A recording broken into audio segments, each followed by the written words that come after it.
دلها آکنده از شوق و چشمها به کرانه‌های دور نظاره‌گر است. همه در انتظار آن ارمغان گرانبها. کاسه صبر لبریز شده. میهمان گرانقدر سوار بر موجهای آرام آب، دل لحظه لحظه های صبر را می شکافد تا لبخند شادی بر چهره های پر امید بنگارد. خوبان خوشنصیبی که چشمانشان مشرف گشته به دیدار خانه رحمان. نونهالان لبریز عصمت کودکانه نیز دور شادیشان حلقه میزنند، حلقه های عاشقان تشنه سخت در انتظار تا با قطره‌ای از آب چاه مبارک سیراب شود. نیاکان پاک سرشت چنین بدانها آموخته اند که این آب هم غذایی است و هم نوای آرزوها و بهر بیماران شفا. به راستی حکایت زمزم، آن معجزه شگفت انگیز الهی، از کجا سرچشمه میگیرد؟ داستانی است بس عجیب در سخاوت و بخشش، حکایتی که تار و پود جمله هایش از ریگستان زمین آغاز شده با نورستان آسمان گره میخورد. سکوی نمایش بیابانی است سخت تشنه و خشک، در رئی بی بهره از آب و علف. گویا دستهای پریشان و لرزان هاجر که به آسمان امید چشم دوخته بود، صحرای بی ساحل را جمع می کند.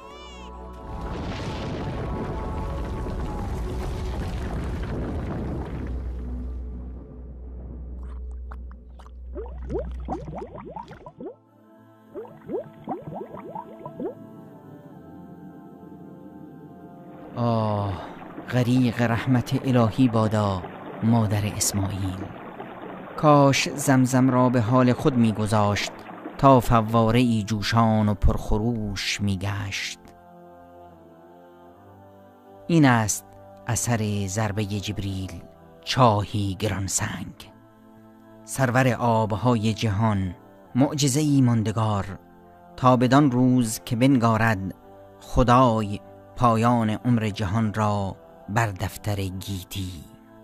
چونین جاویدان ماند یاد رفتگان در آبی گوارا چون یقین، نوشیدن آن عبادت، سیراب شدن از آن مرهمی است بهر جسم و جان و روح و روان آدمیت، گواهی بر پاکی از دورویی و نفاق، جامی پاک هدیه‌ای از خالق افلاک.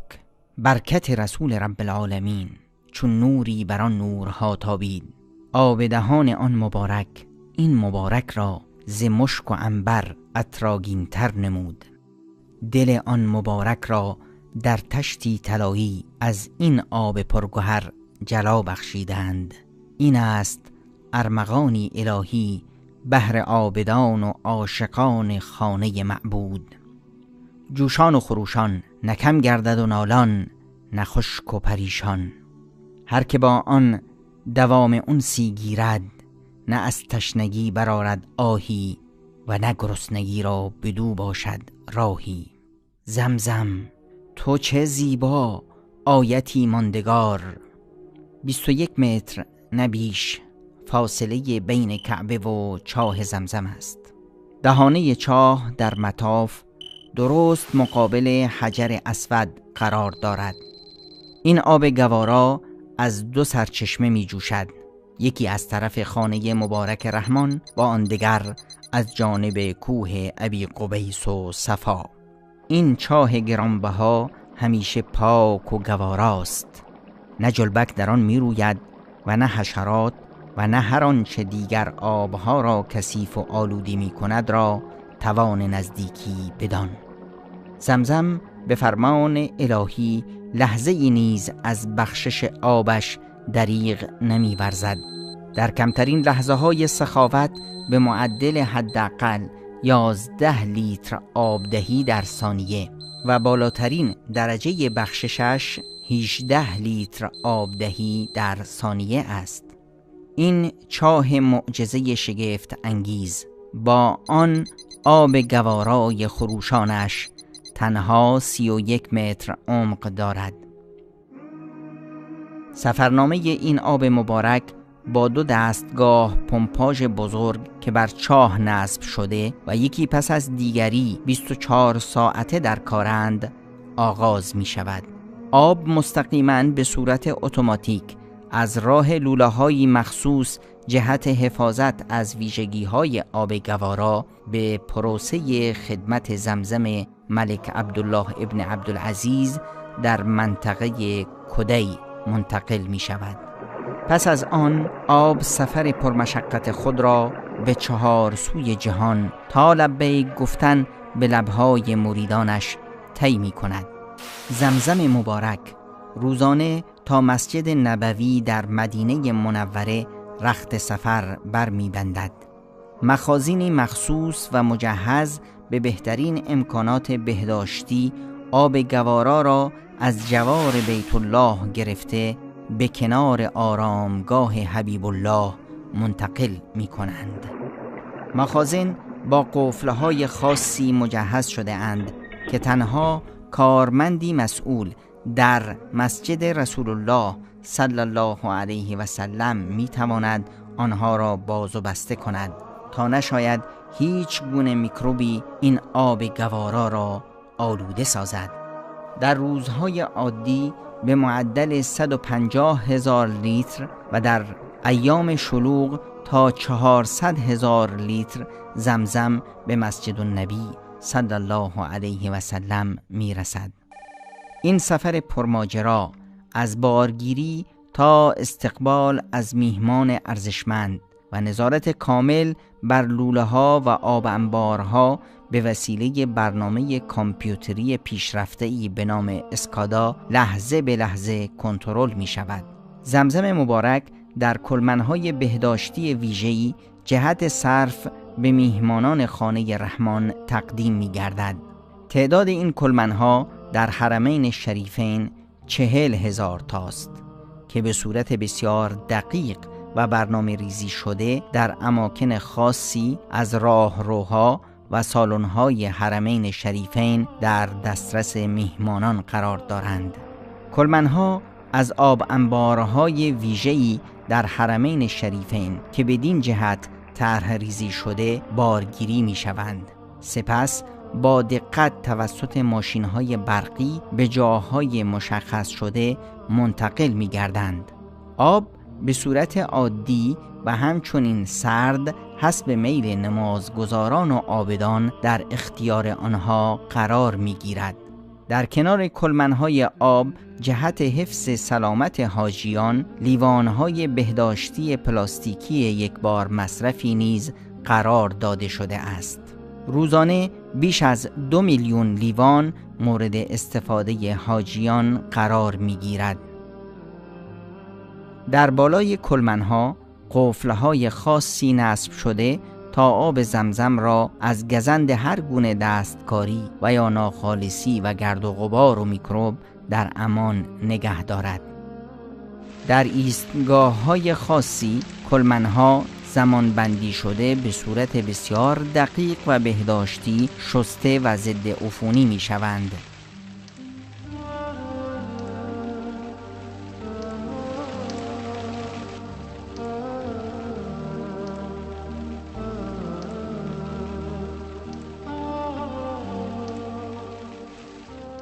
در گوشه کنار حرمین شریفین شیرهای آب نوشیدنی ثابتی نیز نصب شده است. شیرهای آب آشامیدنی گوارا تمام میدانها و سالن‌های مسجد حرام و مسجد نبوی را زیر پوشش قرار داده اند. البته در ایام شلوغی حرمین مزید بر آن یخچال‌های ویژه آب خنک نیز در جاهای مخصوص نصب می شود.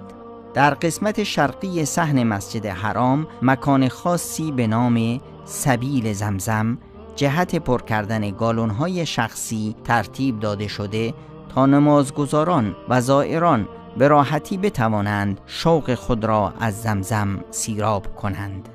همچنین بطری‌ها و کوزه‌های متحرک ویژه‌ای نیز ترتیب داده شده است تا آب مبارک را در مناطق شلوغ حرم چون صحن مطاف به لب‌های تشنه شیفتگان طاعت رحمان برسانند.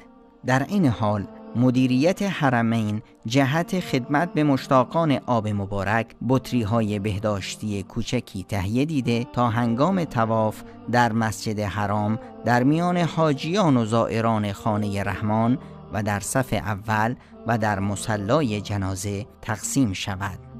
میزان مصرف روزمره آب زمزم در مسجد حرام به 700,000 لیتر و در ایام شلوغ به روزانه 2 میلیون لیتر میرسد.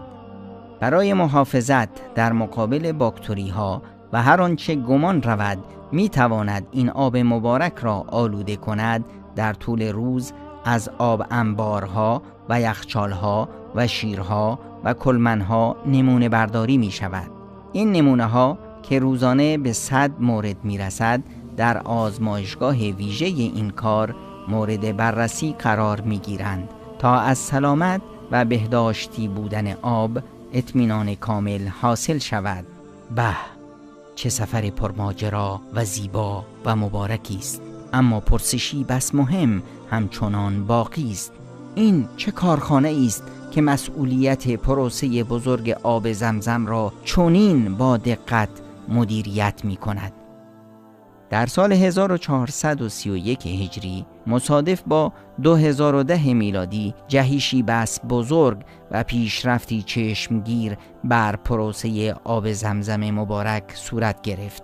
در آن سال کارخانه بسیار بزرگ ملک عبدالله ابن عبدالعزیز برای سقیا زمزم در منطقه کده مکه مکرمه مورد بهره برداری قرار گرفت. سربرافراشتن این ساختمان و آغاز این تحول نمونه بسیاری از مشکلات و موانعی که باعث می شد مردم نتوانند به راحتی به والاترین آب روی زمین دست یابند را از سر راه برداشت.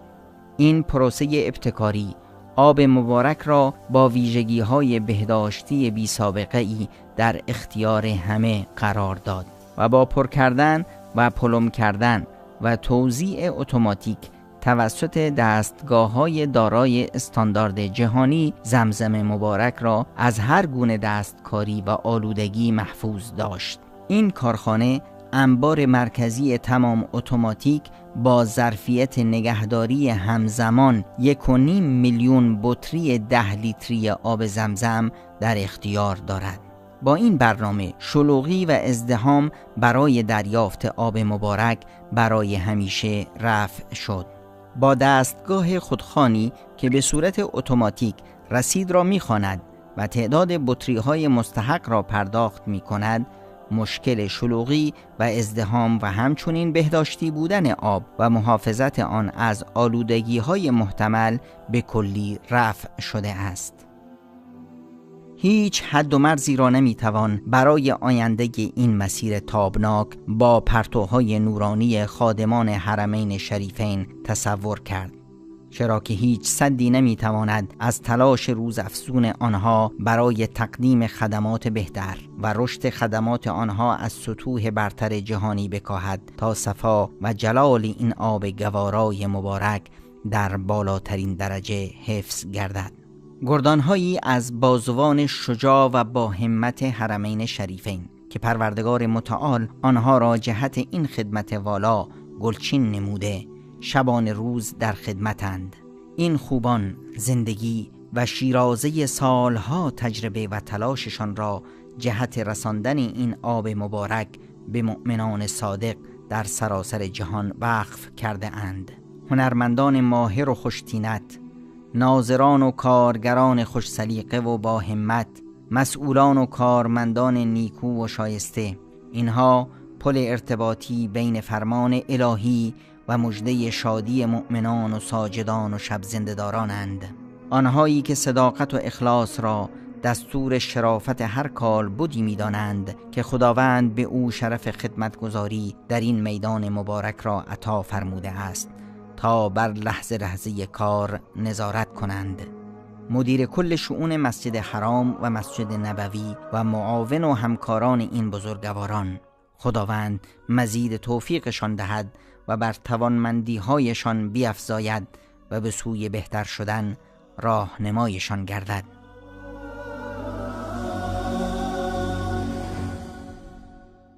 قال رسول الله صلى الله عليه وسلم عن زمزم: إنها مباركة، إنها طعام طعم. رواه مسلم. رسول الله صلی الله علیه و سلم در توصیف زمزم فرمودند: آبی است با برکت، زادی است برای گرسنگان.